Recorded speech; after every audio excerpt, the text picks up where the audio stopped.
Okay, I'm gonna make a video that's heavy on the political side. So I've got this gift to read in between the lines on things, and I believe that's because I don't drink the fluoride in the water.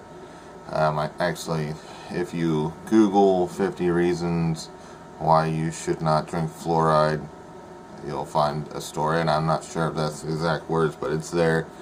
And there's a bunch of lists a bunch of issues with fluoride in the water, and they're putting it all over the place. So I go to Culligan, I get my water filtered of the fluoride, because in my small town they do spend a whole lot of money to make sure that fluoride's in the water, and it's one of those things. Just take a look at it and find out for yourself. I don't take any prescription drugs that the doctors give me. I don't take anything. And I think that's probably part of the difference. There's a lot of people that are dumbed down out there. There's a lot of people that are fighting for the people that are against them. I mean, there's a lot of people. Take Ron Paul, for example. He had no media coverage. He was snubbed out. He was only media coverage he got was to demonize him and to make him otherwise look bad in your eyes. Okay, and this was the guy that should have been in there. Had he been in there, he would have probably been assassinated.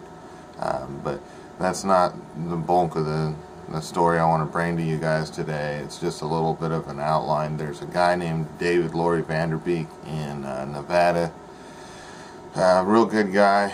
He likes Ron Paul too. He says he's Ron Paul on steroids, and that's great. He's got all these awesome ideas and things like that. But the fact of the matter is that guy will never make it to office either. Okay, so here's getting into the bulk of the story here. Back in the time of Kennedy, Kennedy wanted to end the way that we make and get our money. He wanted to essentially end the Fed. Okay, I mean, it makes a lot of sense. We pay interest on our own money before we even get it. I mean, it's just, this is basically where all the evil in this country stems. I mean, it is. We're under control so bad that you guys will never even believe it. I mean, you won't believe it, but you can look it up, and you probably already know once I tell this story to you. That light on the top of your head hopefully will go off.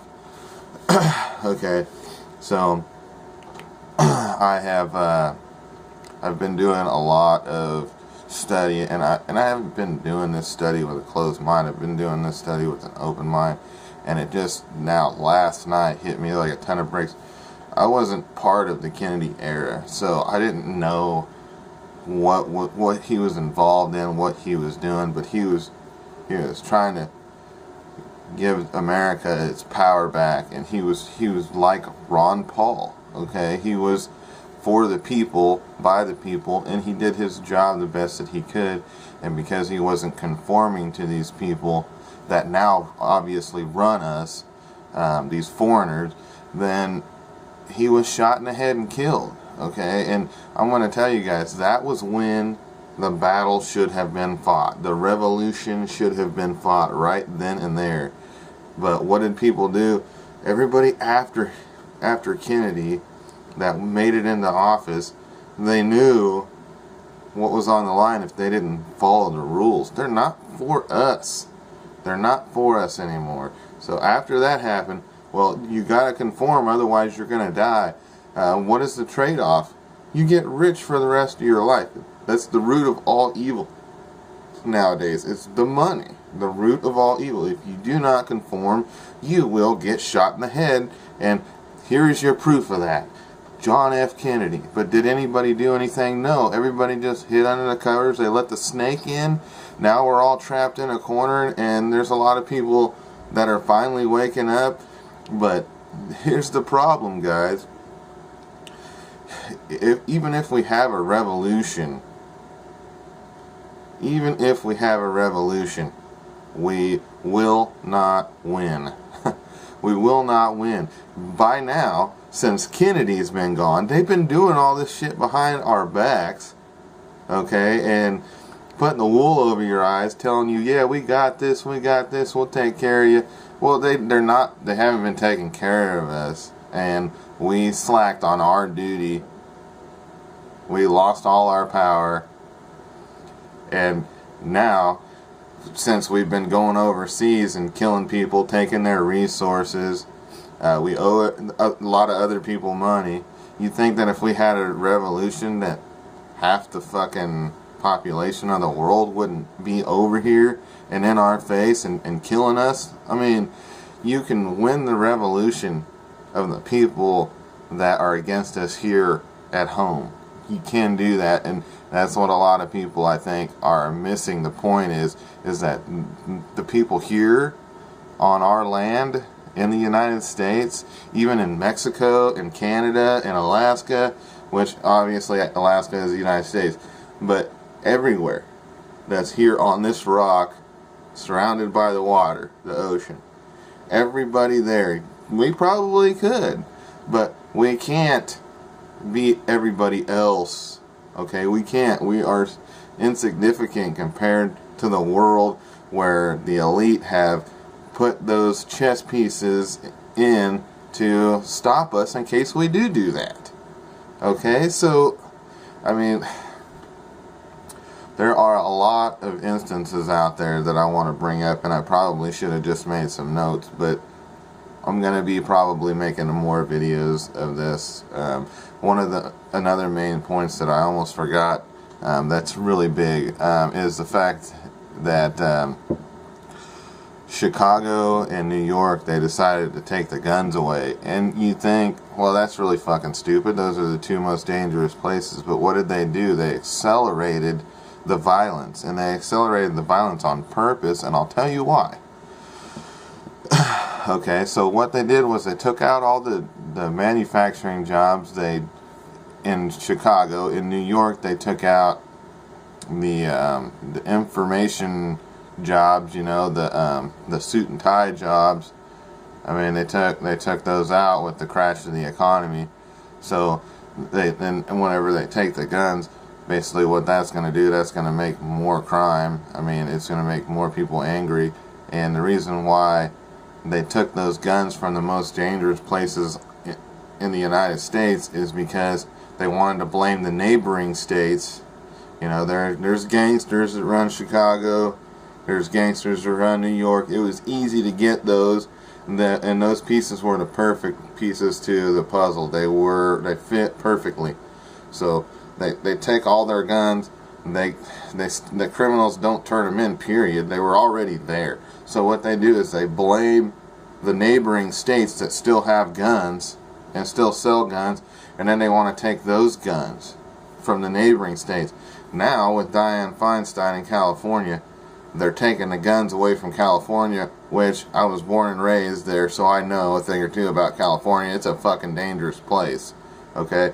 So they're taking the guns away from California so that they can blame Nevada and Arizona and Oregon, or, you know, I mean, all the neighboring states. I mean, this is really simple to see. But the whole point is that we cannot win this anymore, okay? We cannot win this, okay? I am the daddy of my family. I am the protector, the provider, and I don't really honestly feel like I can protect my family adequately, and I guarantee you I won't be able to protect my family adequately when they take the damn guns. Okay? So this is the whole thing that they're trying to do. They're trying to take those guns away so that you don't have protection, so that you are theirs. Okay? This is the root of all evil, is the money, the power, the control. They've already done it, guys. I mean, they've already done it. We're not going to win. All of these politicians have sold us out for money, and it's not going to happen. Okay, so what you got to think of is, well, I got to move out of California. I got to move out of Chicago. I'm going to go somewhere where it's not so bad. Well, guess what? They're all going to get that bad. They're all going to get that bad. And your revolution, your civil war, that ain't going to do nothing, because within a day or two, half the world's going to be here with a boot up your ass. Okay, it's not happening. The only thing that I can suggest, find the most worthless piece of land on the planet and go hide.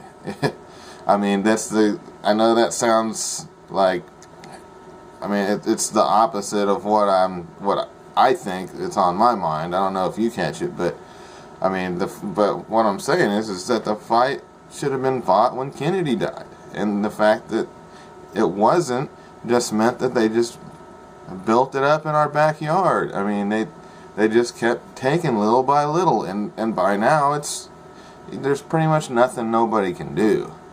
There is nothing nobody can do. So find some place where it's dark 24/7 in the wintertime and get lost if you really care about your family and you want your family to be safe and secure. I mean, it's time to bail.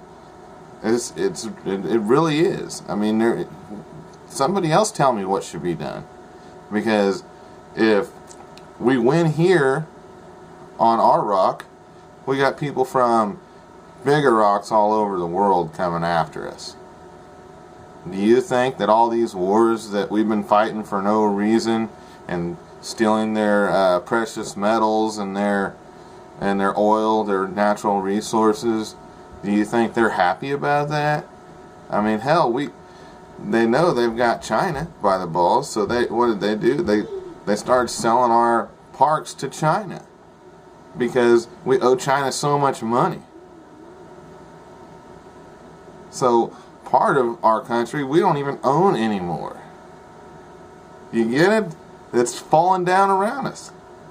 What are you going to do? Somebody leave a comment. Let me know. I mean, because I'm more than willing to hear it, but where I stand on it is, get the hell out if you really care about your safety and your family. Take them with you and get out. Okay? I don't think we're going to win, guys. I don't think we're going to win. I think it's over. It's done. Okay? This is where you're going to be alive the longest. Just go out there, get you a homestead and hide. And cherish every moment you have with your family, because one day it's all going to be over. I'm not full of shit. I see it plain as day. And like I said in the beginning, I think I've been given a gift to read between the lines, and I've been sitting here with an open mind, taking natural vitamins every day, taking care of myself, keeping my mind wide open. Okay, are you sitting on the couch watching football, talking on your cell phone, and praising your smart meter and your brand new appliances? I mean, come on. Thanks for watching.